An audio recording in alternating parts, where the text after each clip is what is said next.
Oh, hi there, and welcome to Storystream, the VPL Storytime for adults.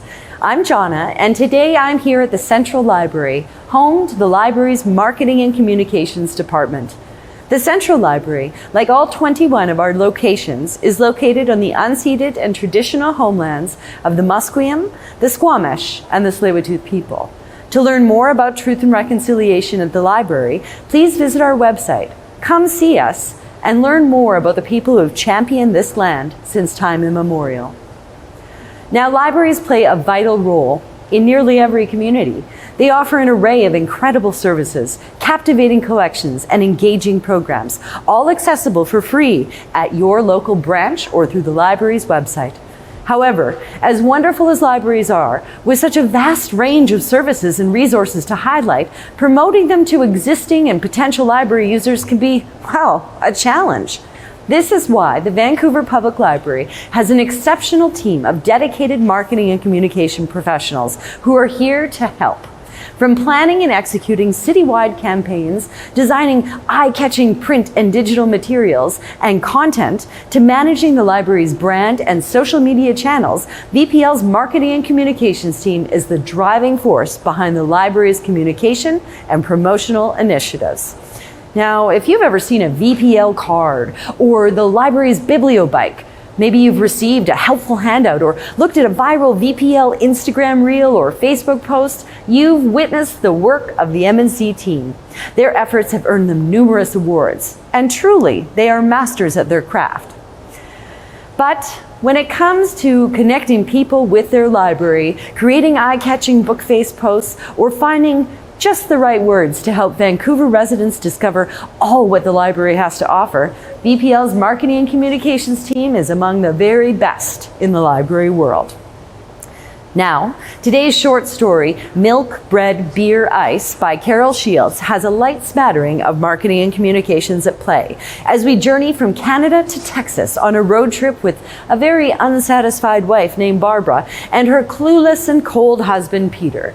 As the couple drive thousands of miles, we'll see what is important to Barbara in her often quiet life.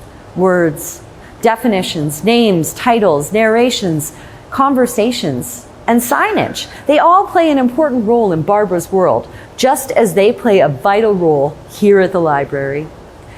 Carol Shields was an American-born Canadian novelist and short story writer.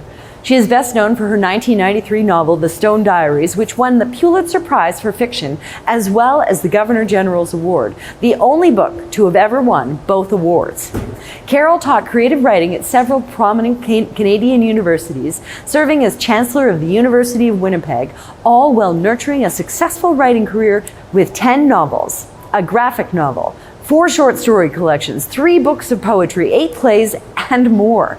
As a writer, she eschewed literary fireworks and narrative dazzle for stories instead about women who struggled to make sense of their place in this world.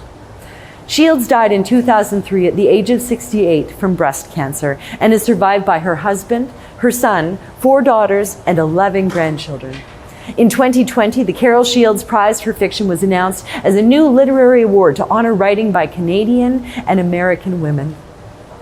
Now, the story you're about to hear was first published in Saturday Night, then included in Shields' collection, The Orange Fish, in 1989, and finally in her collected stories in 2004. We'd like to thank the Carol Shields Literary Trust for allowing us permissions to read Carol's short story today. Now, without further ado, please enjoy Carol Shields' Milk, Bread, Beer, Ice, read by the Marketing and Communications' own James Gemmell.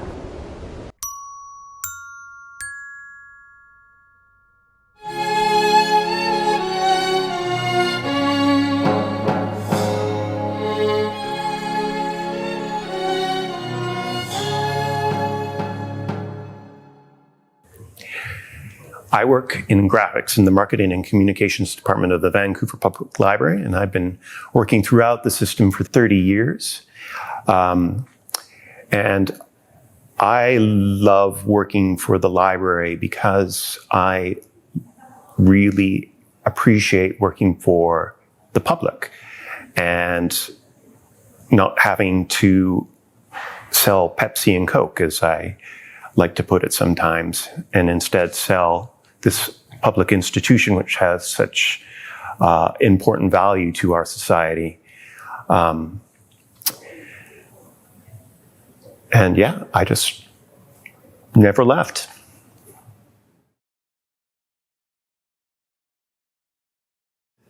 Hi, my name is James, and I will be reading Milk, Bread, Beer, Ice by Carol Shields. What's the difference between a gully and a gulch? Barbara Corman asks her husband, Peter Corman, as they speed south on the interstate. These are the first words to pass between them in over an hour, this laconic, idle, unhopefully offered, trivia-contoured question. Peter Corman, driving a cautious 60 miles an hour through a drizzle of rain, makes no reply, and Barbara, from long experience, expects none. Her question concerning the difference between gullies and gulches floats out of her mouth like a smoker's lazy exhalation and is instantly subsumed by the hum of the engine. 2 minutes pass. 5 minutes. Barbara's thoughts skip to different geological features, the curious wind-lashed forms she sees through the car window, and those others whose names she vaguely remembers from a compulsory geology course taken years earlier. Arroyos, cirques, terminal moraines. She has no idea now what these exotic relics might look like, but imagines them to be so brutal and arresting as to be instantly recognizable, should they materialize on the landscape. Please let them materialize, she prays to the grooved door of the glove compartment. Let something, anything, materialize. This is the 5th day on the road. 4 motels, interchangeable with tawny fire-retardant carpeting, are all that have intervened. This morning, day 5, they drive through a strong brown and yellow landscape, ferociously eroded, and it cheers Barbara a little to gaze out at this scene of novelty after 1,700 miles of green hills and ponds and calm, staring cattle. I really should keep a dictionary in the car, she says to Peter, another languid exhalation. The car, with its new car smell, seems to hold both complaint and accord this morning, and silence. Barbara sits out, looking at the rain, wondering about the origin of the word drizzle. A likable enough word, she thinks, when you aren't actually being drizzled upon. Probably onomatopoeic. Drizzling clouds, drizzled syrup on pancakes. She thrashes around in her head for the French equivalent. Bruin, she thinks. Or is that the word for fog? I hate not knowing things, she says aloud to Peter, musing, and arranging her body for the next 5 minutes. At age 53, she is a restless traveler, forever shifting from haunch to haunch, tucking her blue cotton skirt smooth, examining its weave, sighing and stretching, and fiddling in a disapproving way with the car radio. All she gets is country music, or shouting call-in shows, heavy with sarcasm and whining indignation, or nasal evangelists. Yesterday, she and Peter listened briefly to someone preaching about the 7 F's of Christian love, the first F being, to her amazement, the fear of God.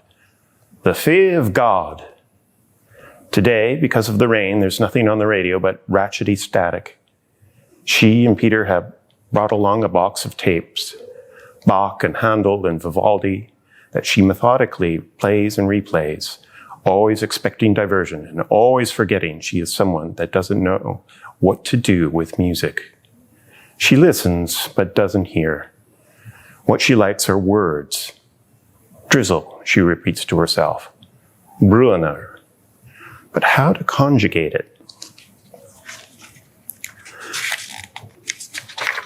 In the back seat are her maps and travel guides, a bundle of slippery brochures, a book called Place Names of Texas and another called Texas Wildlife. Her reference shelf, her sanity cupboard. She can't remember how she acquired the habit of looking up facts out of some nursery certitude, probably, connecting virtue with an active inquiring mind. People must never stop learning. Once Barbara had believed fervently in this embarrassing cliche, was the first in line for night school classes, tuned in regularly with perhaps a dozen others to solemn radio talks on existentialism. Monday nights, 7 to 8. And she has, too, her weekly French conversation group, now in its 14th year, but soon to disband. Her brain is always heating up, inappropriately, whimsically. She rather despises herself for it, and wishes, when she goes on vacation, that she could submerge herself in scenery or fantasy as other people seem to do, her husband Peter in particular, or so she suspects. She would never risk saying to him, "A penny for your thoughts," nor would he ever say such a thing to her. He believes such openers are ill-bred intrusions. He told her as much soon after they were married, lying above her on the living room floor in their first apartment, with the oval braided rug beneath them pushing up its rounded cushionary ribs. "What are you thinking?" she had asked, and watched his eyes go cold. The rain increases, little checks against the car window, and Barbara curls her legs up under her, something she seldom does, since it makes her feel like a woman trying too hard to be whimsical, and busies herself looking up Waco, Texas in her guidebook. And there it is, population figures, rainfall statistics, a naive but jaunty potted history. Why, at her age, does she feel compelled to know such things? What is all this shrewdness working itself up for? Waco, she learns, is pronounced with a long A sound, which is disappointing. She prefers, and who wouldn't, the comic splat of wham, pow, wacko. Waco, Texas. The city rises and collapses in the rainy distance. Leaning forward, she changes the tape.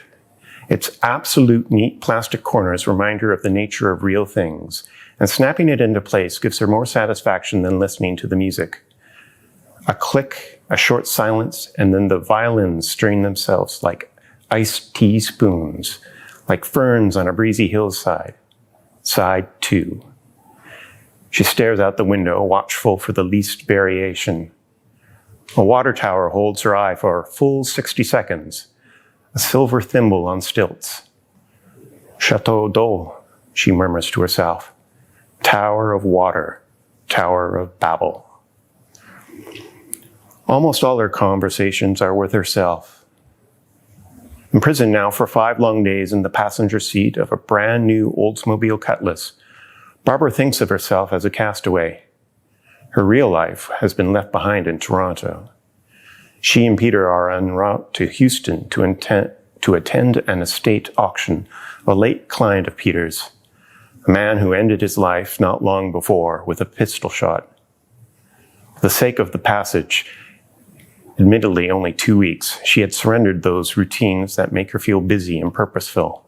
With another woman, she runs an establishment on Queen Street called the Ungift Shop. She also reads to the blind and keeps up her French. Given the confining nature of her life, she has surprising freedoms at her disposal. "We should have flown," is the phrase she is constantly on the point of uttering. Driving had been Peter's idea. She can't now remember his reasons. 2 reasons he gave, but what were they? He has a craning look when he drives, immensely responsible, and a way of signaling when he passes, letting his thumb wing out sideways on the lever, a deft and lovely motion. She is struck by the beauty of it, also its absurdity, a little dwarfish, unconscious salute, and silent. There is too much sorrowful sharing in marriage, Barbara thinks. When added up, it kills words. Games have to be invented. Theater. Out loud, she says, like an imitation of a gawking person, "I wonder what those little red flowers are." Turning, reaching for her wildlife book. "We don't have those in Ontario. Or do we?" The mention of the red flowers comes after another long silence.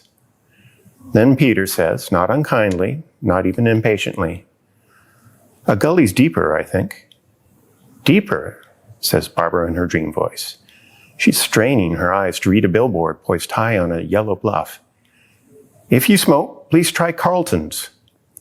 The word "please." It's shocking. So, the tobacco industry has decided to get polite. Backed into a corner, attacked on all sides, they're hitting hard with wheedling courtesies. Please.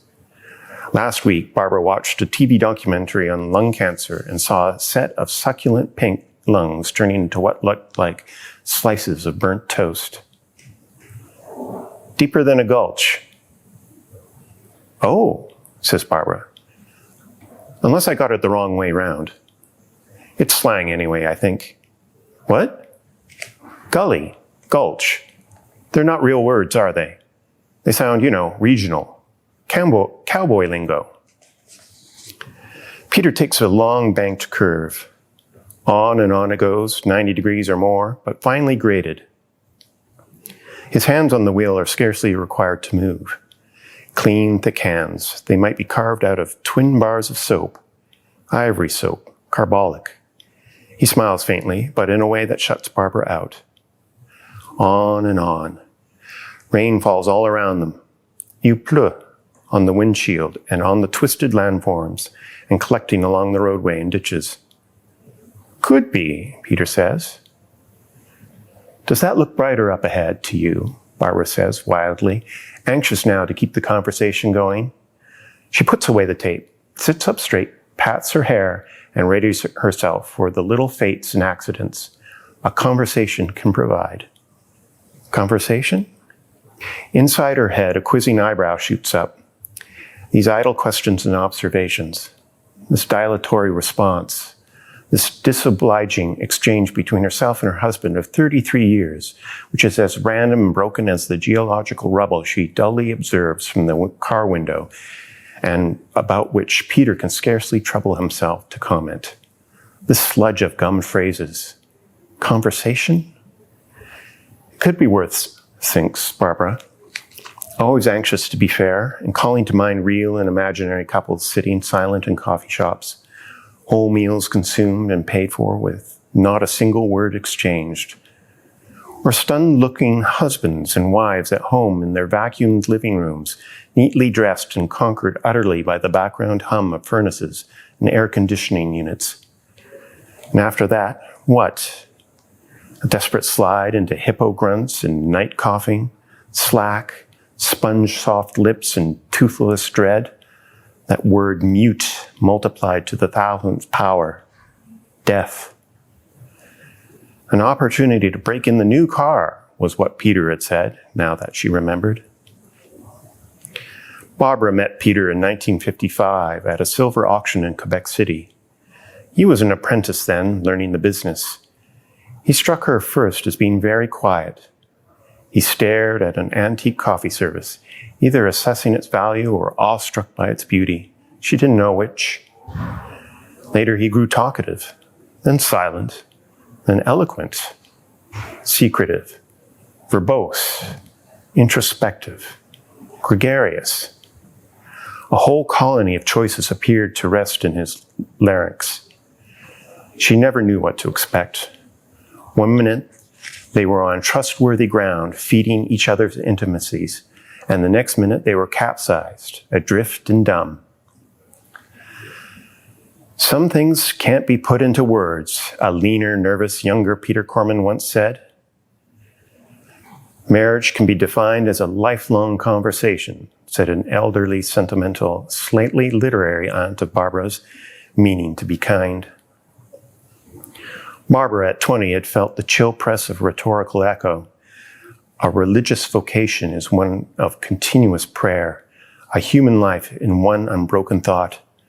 Frightening. She knew better, though, than to trust what was cogently expressed. Even as a young woman, she was forever tripping over abandoned proverbs. She counted on nothing, but hoped for everything. Breaking in the new car. But did people still break in cars? She hadn't heard the term used for years.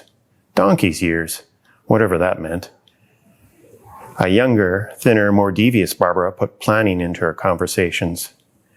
There was breakfast talk and dinner talk and lively, hurried telephone chatter in between. She often cast herself in the role of ingenue, allowing her husband Peter space for commentary and suggestions. It was Barbara who put her head to one side, poised questions, and prettily waited. It was part of their early shared mythology that he was sometimes arrogant to the point of unkindness, and that she was sensitive and put upon, an injured consciousness flayed by husbandly imperative. But neither of them had the ability to sustain their roles for long. She learned certain tricks of subversions, how with one word or phrase she could bring about disorder and then reassurance. It excited her. It was like flying in a flimsy aircraft and looking at the suddenly vertical horizon, then bringing everything level once more. "You've changed," one of her conversations began. "Everyone changes. For better or worse?" "Better, I think." "You think?" "I know. You say things differently. You intellectualize." "Maybe that's my nature. It didn't used to be." "I've changed. People do change." "That's just what I said." "I wish you wouldn't..." "What?" "Point things out. Do you always have to point things out?" "I can't help it." "You could stop yourself." "That wouldn't be me." Once they went to a restaurant to celebrate the birth of their second son. The restaurant was inexpensive and the food only moderately good. After coffee, after glasses of recklessly ordered brandy, Peter slipped away to the telephone. "A business call," he said to Barbara. "He would only be a minute or two." From where she sat, she could see him behind the glass door of the phone booth, his uplifted arm, his patient explanation, and his glance at his watch. Then his face reshaped itself into furrows of explosive laughter. She had been filled with comradely envy for his momentary connection, and surprised by her lack of curiosity. How little she cared who was on the other end of the line. A client or a lover, it didn't matter. A conversation was in progress. Words were being mainlined straight into Peter's ears, and the overflow of the conversation traveled across the dull white tablecloths and reached her too, filling her emptiness, or part of it. Between the two of them, they had accumulated a minor treasury of anecdotes, beginning with, "Remember when we..." And this literature of remembrance sometimes traps them into smugness. And occasionally, when primed by a solid period of calm, they are propelled into the blue-tinged prehistory of that epoch before they met. "When I was in Denver that time..." "I never knew you were in Denver." "My mother took me there once." "You never told me your mother took you too." But Barbara is tenderly protective of her beginnings. She is also, oddly, protective of Peter's. Eruptions from this particular and most cherished layer of time are precious and dangerous. Retrieval betrays it, smudges it. "There's something wrong," Barbara said to Peter some years ago, "and I don't know how to tell you." They were standing in a public garden near their house, walking between beds of tulips. "You don't love me," he guessed, amazing her and himself. "I love you, but not enough." "What is enough?" he cried and reached out for the cotton sleeve of her dress. A marriage counselor booked them for 12 sessions. Each session lasted 2 hours, 24 hours in all. During those 24 hours, they released into the mild air of the marriage counselor's office millions of words, their longest conversation. The polished floor, the walls, the perforated ceiling tile drank in the unstoppable flow. Barbara Corman wept and shouted. Peter Corman moaned, retreated, put his head on his arms. The histories they separately recounted were as detailed as the thick, soft novels people carry with them to the beach in the summer. Every story elicited a counter-story, until the accumulated weight of blame and blemish had squeezed them dry. "What are we doing?" Peter Corman said, moving the back of his hand across his mouth. Barbara thought back to the day she had stood by the sunlit tulip bed and said, "Something's wrong," and wondered now what had possessed her. A hunger for words. Was that all? She asked the marriage counselor for a glass of cold water. She feared what lay ahead. A long fall into silence, an expensive drowning. But they were surprisingly happy for quite some time after, speaking to each other kindly, with a highly specific strategy. Little pieces moved on a chessboard.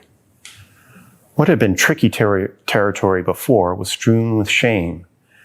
Barbara was prepared now to admit that marriage was, at best, a flawed and gappy narrative. Occasionally, some confidence would wobble forward, and one of them, Barbara or Peter, might look up cunningly, ready to measure the moment and retreat or advance. They worked around the reserves of each other's inattention the way a pen and ink artist learns to use the reserve of white space. "Why?" Barbara asked Peter. "Why what? Why did he do it? Shoot himself?" No one knows for sure. There's always a note. Wasn't there a note? Yes, but very short. Saying? He was lonely. That's what he said, that he was lonely? More or less. What exactly did he say? That there was no one he could talk to. He had a family, didn't he? And business associates. He had you. He's known you for years. He could have picked up the phone.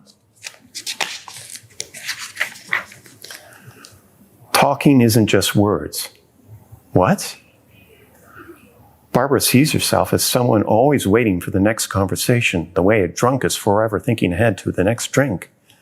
But she discounts the conversation of Eros, which seems to her to be learned not from life, but from films or trashy novels, whose authors have in turn learned it from other secondary and substandard sources. Where bodies collide most gloriously, language melts. Who said that? Someone or other. Barbara imagines that listening at the bedroom keyholes of even the most richly articulate would be to hear only the murmurous inanities of true romance. "I adore your golden breasts," he whispered gruffly.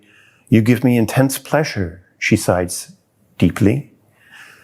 But these conversations actually take place. She knows they do. The words are pronounced. The sighing and whispering happen. Just the two of us. This paradise. "We can break in the car," Peter said to her back in Toronto, "and have a few days together, just the two of us." Very late on day 5, they leave the interstate and strike off on a narrow asphalt road in search of a motel. The cessation of highway noise is stunningly sudden, like swimming away in a dream from the noises of one's own body. Peter holds his head to one side, judging the car's performance. The motor's renewed, slower throb and the faint adhesive tick of the tires rolling on the hot road. The towns they pass through are poor, but have seen better days. Sidewalks leading up to lovely old houses have crumbled along their edges, and the houses themselves have begun to deteriorate. Many are for sale. Dark, shaggy cottonwoods bend down their branches to meet the graceful pitch of the roofs. Everywhere in these little towns there are boarded up railway stations, high schools, laundries, cafes, plumbing supply stores, filling stations. And almost everywhere, it seems, the commercial center has shrunk to a single, blinking all-purpose 24-hour outlet at the end of town, pathetically but precisely named. The mini-mart, the superette, the quick stop. These new buildings are of single-story slab construction in pale brick or cement block and are minimally landscaped. 1 or 2 gas pumps sit out in front, and above them is a sign, most often homemade, saying milk, ice, bread, beer. Milk, ice, bread, beer, murmurs the exhausted Barbara, giving the phrase a heaving tune. She's diverted by the thought of these four purposeful commodities traded to a diminished and deprived public. The four elements. In the very next town, up and down over a series of dark hills, they find a subtly altered version. Beer, ice, bread, milk. Priorities, says Peter, reading the sign aloud, making an ironic chant of it. Farther along the road, they come upon bread, beer, milk, ice. And later still, the re-scrambled beer, milk, ice, bread. Before they arrive, finally, at a motel with air conditioning, a restaurant and decent beds, no easy matter in a oppressed agricultural region, they have seen many such signs and in all possible variations. Cryptic messages.